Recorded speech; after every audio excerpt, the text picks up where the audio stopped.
It's nice, huh? So thank you all for coming this morning. For those that I don't know, my name is Tiffany Spahn, and I'm one of the medical oncologists at Diablo Valley Oncology, and I specialize in the treatment of breast cancer, and I'm going to be your moderator this morning for this program. So on behalf of Diablo Valley Oncology and the cancer support community and the American Cancer Society and AstraZeneca, we all would like to welcome you guys. This is our 5th annual Many Faces of Breast Cancer in the East Bay. And it's been a pleasure for us to do this program every year. It gets bigger and better with some work. And it's really nice to have people coming back. We thank you, and it's nice to see all the familiar faces. And it's also great to have newcomers also. So what we do in this program is we're trying to address some of the issues that are unique to breast cancer survivors. And of course, we can't cover everything. So we try to pick different topics each year to talk about and have different panelists. So we have a pretty stellar panel of speakers this morning, and I'll tell you more about them as they come up to the podium, but just to give you a quick run through, we have Dr. Sophia Rahman. Wave, Sophia. She's a radiation oncologist. We have Allison Taba. She's a physical therapist. We have Dr. Marge Jenk. She's a psychologist, and we have Robert Hauser, who's a photographer. We are also going to have another sort of special guest speaker. They're all special, but we have another one, Andrew Byrne, who's going to talk a little bit later, and I'll tell you more about him when his turn comes up.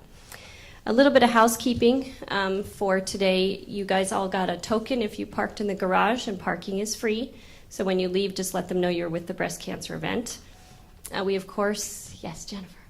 Somebody dropped theirs. Token. Anyone lose a token? Judy will have it in the back. Okay, thank you.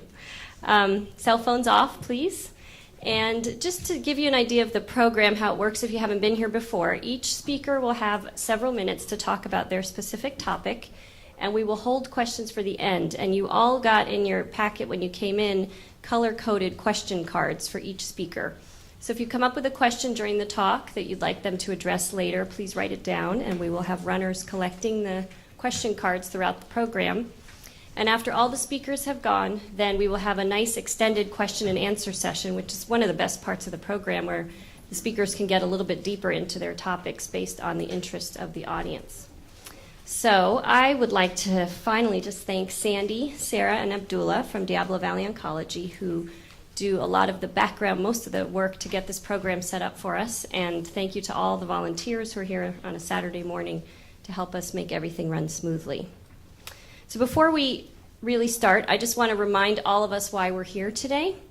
October is Breast Cancer Awareness Month, as we all know, and breast cancer is the most common cause of cancer in women. Every year there are more than 200,000 breast cancer diagnoses in the United States alone, and this number goes up every year.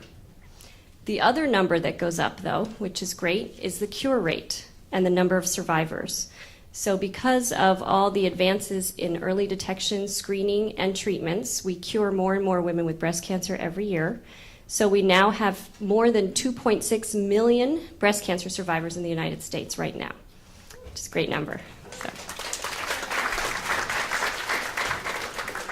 And so, of course, that is you guys. You're part of that number.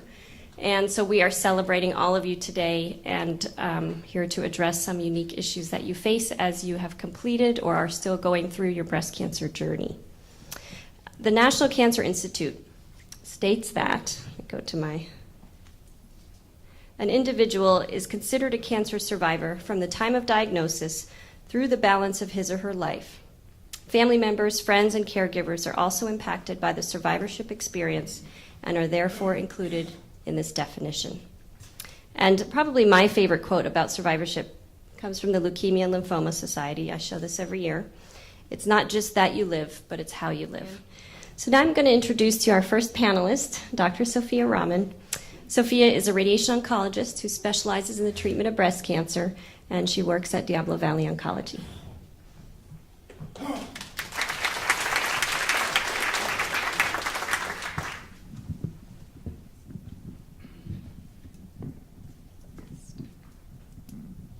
Thank you, Tiffany.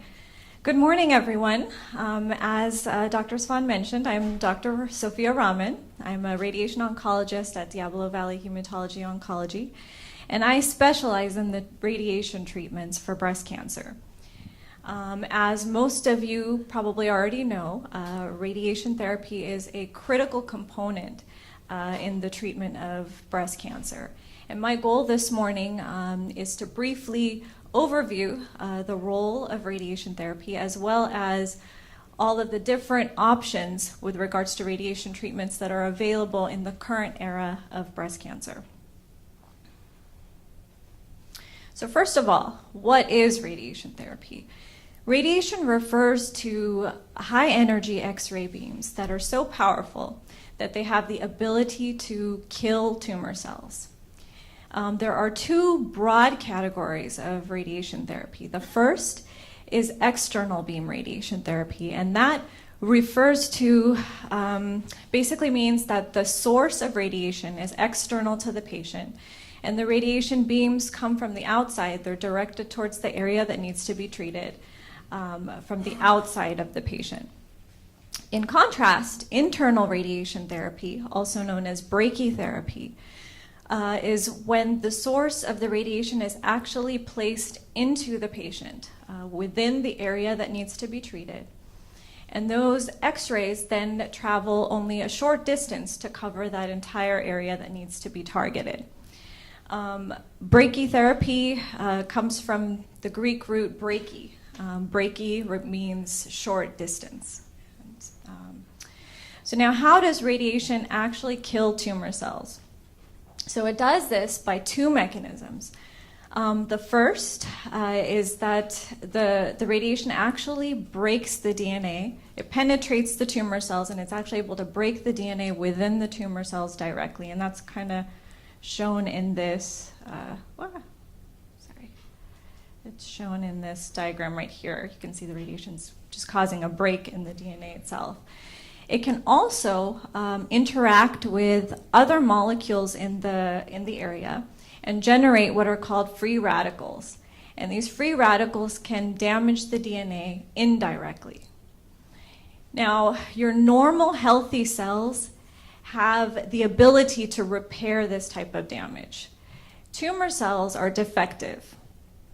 They've evolved in a way to create a lot of machinery to help them divide and reproduce, but they lack the machinery to help them repair this damage. So the tumor cells stop dividing and they die. So now, why is radiation important in breast cancer? So studies have shown that radiation reduces the risk of local recurrence in the breast and nearby lymph nodes. It kills any microscopic cells that may have been left behind after a surgery. As a general rule of thumb, radiation therapy can reduce the risk of a local recurrence by about 50%. So it's very important. Breast conservation therapy is actually defined as a lumpectomy plus radiation as a package treatment. The two always go hand in hand. As recent as about 30 years ago, any woman who had breast cancer, regardless of the size of the tumor, would end up getting a mastectomy. And it wasn't until some critical landmark trials were done that showed that a mastectomy is actually equivalent to a lumpectomy when radiation is added. And so this kind of changed the entire paradigm of breast cancer treatment. And now women are able to preserve their breasts, but it's created a huge role for radiation therapy. So let's talk about some of the different options that are available. So whole breast radiation. Now this is by far the most common and the most comprehensive breast cancer treatment that is available. These treatments usually begin about 4 weeks after surgery, giving some time for healing. A standard course of whole breast radiation involves about 5 weeks of daily treatment to the whole breast, followed by an additional 1 to 2 weeks of an additional boost of radiation to the tumor bed where the tumor was removed. So then we're talking about maybe 6 to 7 weeks of daily radiation. There have been some recent studies looking at whether this course of radiation can be shortened, making it much less cumbersome for patients. Some large recent clinical trials out of Canada and out of Europe have shown that the treatment may be shortened to about 3 to 4 weeks in a select group of patients. This type of treatment is known as hypofractionated treatment, and it has been shown to be equivalent in outcome to the standard longer course therapy. Now, in this top picture here, this is a picture of one of our linear accelerators. A linear accelerator is a machine that is used to deliver external beam radiation therapy. In this bottom picture, you can see how the radiation beam actually comes in at an angle. Doesn't come straight on towards the breast. It actually comes at an angle, and this allows us to avoid the critical structures that sit underneath, the heart and the lungs. We also have additional methods of being able to shape the beam around our target. So this has allowed us to really minimize the side effects that are associated with radiation therapy, and it has made breast cancer radiation much more tolerable for women. So side effects can include a sunburn type of skin reaction, some fatigue. A dry cough can happen because, as you can see, the radiation beam just skims across the edge of the lung there. And over time, you can develop increased scar tissue formation within the skin and the breast. Post-mastectomy radiation. So some women may be offered post-mastectomy radiation if their risk of a recurrence is high after a mastectomy. The radiation therapy can reduce the risk of a local recurrence, and it can actually improve survival in these high-risk patients. Post-mastectomy radiation includes the chest wall and regional lymph nodes. And regional lymph nodes may include supraclavicular lymph nodes, these nodes that sit right above the collarbone and are shown in yellow in this 3D reconfiguration of this patient. Sometimes these treatments are done with tissue expanders in place when women are undergoing reconstruction. In this top slide, you can see this. This is a radiation CT planning scan, and you can see this tissue expander that's in place. So indications for post-mastectomy radiation. So generally, these are the women that have the highest risk of recurrence. So these are negative prognostic features such as large tumors. So if the tumor is larger than 5 centimeters, if they have chest wall or skin involvement, multiple lymph nodes, if they have a positive surgical margin, or if there are other adverse features that may warrant a treatment like this. And a typical course of post-mastectomy radiation is about 5 weeks of daily treatment. Now let's talk about partial breast irradiation. And this is an option mainly for our early stage breast cancer patients. If you look at this picture right here, this red little guy is the original cancer in the breast. This yellow around it is the lumpectomy cavity. So that's the area that the surgeon removes.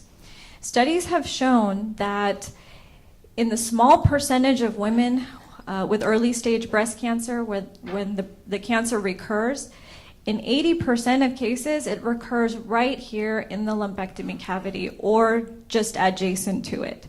So this leads to the rationale behind partial breast irradiation, which treats only the segment surrounding the tumor. So the area that would be targeted is this area in green, and that's it. This type of treatment typically involves fewer treatments at larger doses per treatment, allowing people to finish in a sooner amount of time, and that hence the term accelerated partial breast irradiation.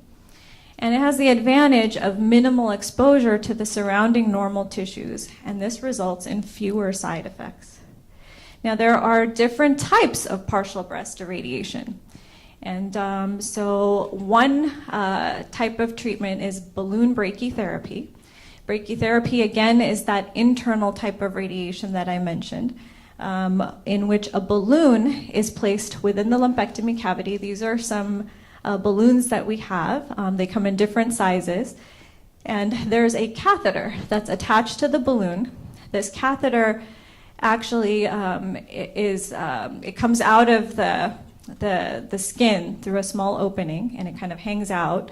The radiation is delivered through the catheter and into the balloon and then into the surrounding breast tissue. This type of treatment is done twice a day for 5 days. So a patient can be done within a week. And it has minimal side effects. Another type of partial breast irradiation is 3D conformal radiation therapy, partial breast radiation therapy. This type of treatment is similar to the balloon brachytherapy, except for there's no internal device. This treatment uses an external beam radiation delivery to treat part of the breast. And this treatment is also done twice a day for 5 days. In these pictures, this is a treatment plan of a woman who opted for this technique, and you can see just part of the breast is being treated. It's this red area right there. Another type of partial breast treatment, and this is actually the newest technology that we have available, is intraoperative radiation therapy, or IORT. This is a very new and exciting type of treatment. It allows for radiation delivery at the time of the surgery itself in a single treatment that takes 5 to 10 minutes. So the patient is actually done with their radiation treatment even before they wake up. It has minimal side effects. This machine is a picture of our Xoft electronic brachytherapy machine. So this is a type of brachytherapy. It still involves a radiation source that's placed inside the patient. This machine is portable, and we can take it with us to the operating room and deliver this type of treatment. It also involves a balloon similar to the balloon that's used in balloon brachytherapy. And what happens is the tumor is removed, then the balloon applicator is placed into the cavity. The radiation is delivered in as little as a few minutes, basically, and then the balloon is removed and the cavity is closed. This is a picture of the treatment actually happening in the operating room. There's a patient under this blue drape, and this is the machine, and you can see the wire that's leading into her lumpectomy cavity. This is a quote from a patient that had this treatment done. She says, "The fact that my treatment was done before I even woke up is beyond words. I want more women to know about this. I just can't believe how lucky I was to have this type of procedure available to me in my community." We are fortunate at Diablo Valley Oncology to have this latest cutting-edge technology available for our patients, and we're actually one of the only centers in the East Bay that offers this type of treatment. This is my conclusion slide, and I put this picture up to remind everyone that the optimal breast cancer treatment involves a collaborative effort among a unique group of providers, from your breast surgeon to your medical oncologist to the radiation oncologist to your physical therapist or your psychotherapist. Every person plays a crucial role in the overall well-being of the patient. And it's this type of comprehensive care that we strive to provide our patients every day at our facility. Thank you very much.